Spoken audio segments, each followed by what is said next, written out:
మరోసారి రాజ్యాంగాన్ని కాంగ్రెస్ అపహాస్యం చేశారని మాజీ మంత్రి కేటీఆర్ అన్నారు. కాంగ్రెస్ అంటేనే మోసం, దగ, కుట్ర అని దుయ్యబట్టారు. ప్రస్తుతం తెలంగాణ భవన్లో మీడియాతో కేటీఆర్ మాట్లాడుతున్నారు. లైవ్ లో చూద్దాం.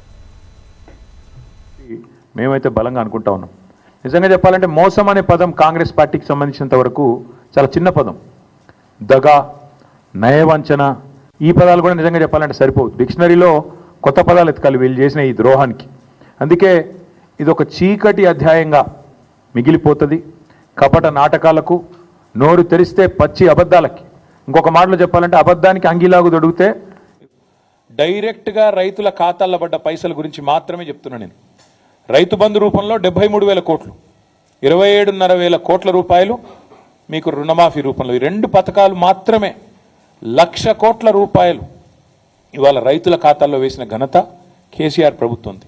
ఇవాళ ఎన్నికల్లో మాట ఇవ్వకపోయినా, ఎన్నికల్లో ఓట్ల కోసం మీలాగా డిక్లరేషన్ల పేరిట మోసం చేయకపోయినా, రైతు బంధు లాంటి పథకాన్ని భారతదేశంలో పెట్టిన మొట్టమొదటిసారి పెట్టిన నాయకుడు స్వతంత్ర భారతదేశంలో కేసీఆర్ గారు.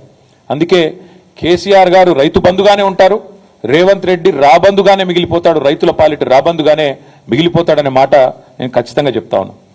రేవంత్ రెడ్డి గారే చెప్పినారు, ఇంకా చెప్పాలంటే చాలా వీడియోలు ఉన్నాయని చెప్పిన మాటలు.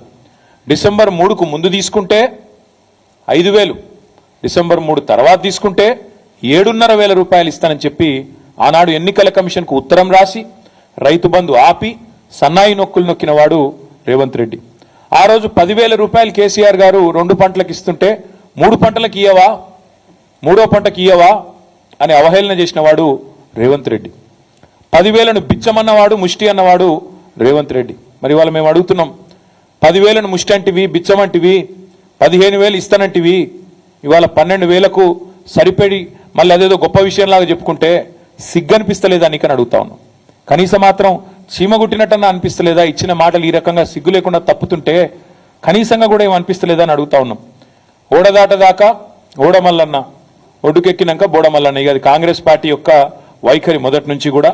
రాహుల్ గాంధీ నుంచి మొదలు పెడితే రేవంత్ రెడ్డి దాకా అందరి వైఖరి అదే. నేను అడుగుతా ఉన్నా రాహుల్ గాంధీని కూడా, కష్టం వస్తే వస్తా అంటివి, ఇది నా గ్యారంటీ అంటివి, పిలువుండ్రి వస్తా అంటివి. వాళ్ళ తెలంగాణ రైతులు అడుగుతున్నారు, రాహుల్ గాంధీ గారు ఎక్కడున్నారు మీరు? అసలు మీ ప్రభుత్వం ఇన్ని మోసాలకు పాల్పడుతుంటే, రైతు భరోసాని కూడా ఇవాళ రైతు నిరాశగా మారుస్తుంటే, రాష్ట్రంలోని రైతాంగాన్ని నయవంచన చేసి గొంతుకొస్తుంటే ఎక్కడ ఉన్నావు రాహుల్ గాంధీ? నేను అడుగుతా ఉన్నా. వచ్చే దమ్ముందా? వరంగల్కి వస్తావా?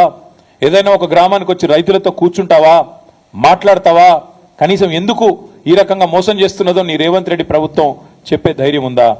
మేనిఫెస్టోలో ఇచ్చిన మాటను నిలబెట్టుకున్నందుకు ముందుగా ముఖ్యమంత్రి నుంచి మొదలు పెడితే రాహుల్ గాంధీ దాకా ఖచ్చితంగా తెలంగాణ రైతాంగానికి క్షమాపణ చెప్పాల్సిందే. మీరే ఇచ్చినారు వ్యవసాయ డిక్లరేషన్ అని, మీరే చెప్పినారు మాటలు, బోనస్ అన్నారు, ఇంకోటి అన్నారు, చాలా బోగస్ మాటలు మాట్లాడినారు.